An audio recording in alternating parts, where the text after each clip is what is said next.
In this video, which will look at how evidence can be updated and how what-if scenarios can be run through PriorityVax. This use case comes from an application to Gavi to help introduce pneumococcal vaccine, PCV.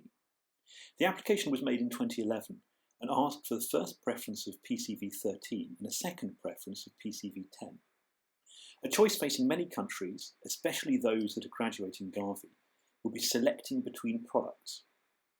Gavi sources vaccines, so this is less of an issue for places like Papua New Guinea at the time of the application. But for many middle-income countries, and in particular those that are not eligible for co-funding, this can be a real challenge. PCV is a nice example because the two main vaccines, a 13 and a 10-valent vaccine, are broadly similar, even in the strains they cover. However, there are some notable differences that we've drawn out using the data from Papua New Guinea application to illustrate some hypothetical discussions about which vaccine to prioritise. We can start straight away with the selection criteria.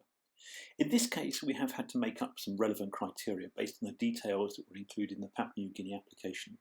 They give a nice rationale for prioritising PCV13, largely based on coverage of serotypes, and we can explore that and some other issues.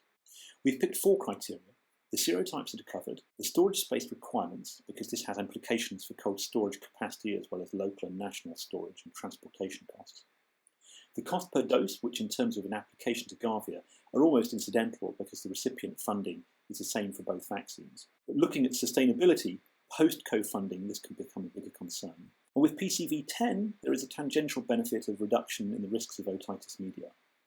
Before I talk the weighting of criteria, I want to show you the values, the evidence, quickly to illustrate some differences in the type of attribute. These 4 attributes are defined quite differently. The serotypes covered is the percentage of serotypes that are known or suspected to circulate. It ranges from 0, bad, to 100%, excellent. The storage requirement is the volume in cubic centimetres for each vaccine. In this case, lower numbers are preferable. The cost per dose is the price according to Gavi in US dollars. And these contrast with the 5-point Likert scale we saw in the Uganda use case, because they are on a natural scale, i.e. the observed units. They also differ from another sort of attribute, which is a binary, for example, yes-no question, as is the criterion for protection against otitis media. We then enter our data from the literature using simple sliders and switches. Then we can add our citations for all the evidence that was used, and these are carried through to the report generated by PriorityVax to keep a clear audit trail of the evidence. In our first case, using the data from the Gavi application, PCV10 would be prioritised. In this example, we used serotype coverage that was in the Gavi application.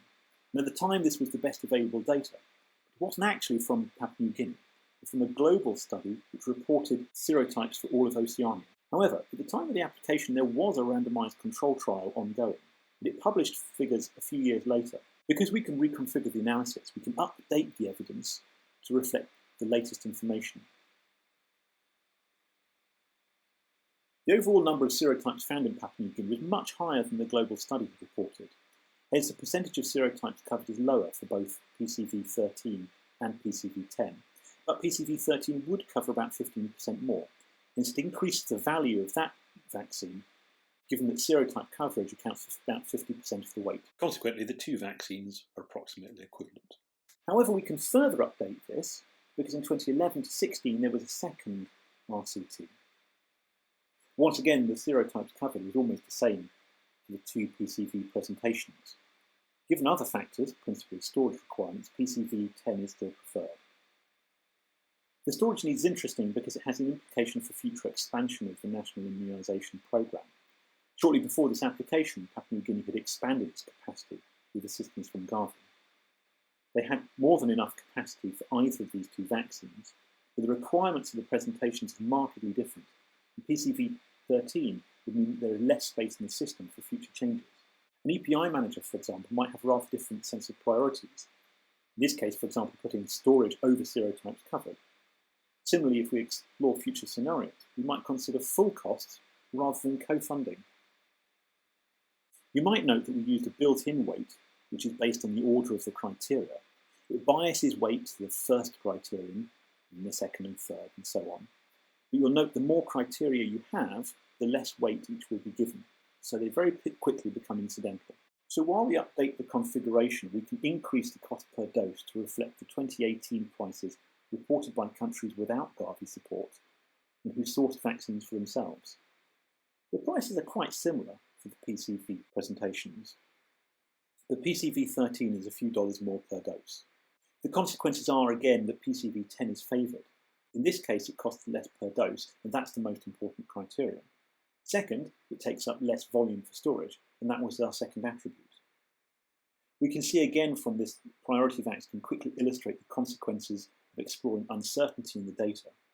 Or it may be that there is a range of evidence in the data available. It may be that new evidence or the process is reviewed in light of new information. This is in addition to the ability to quickly explore what-if scenarios, to look at future information, like the later RCTs, or circumstances, such as exploring future costs.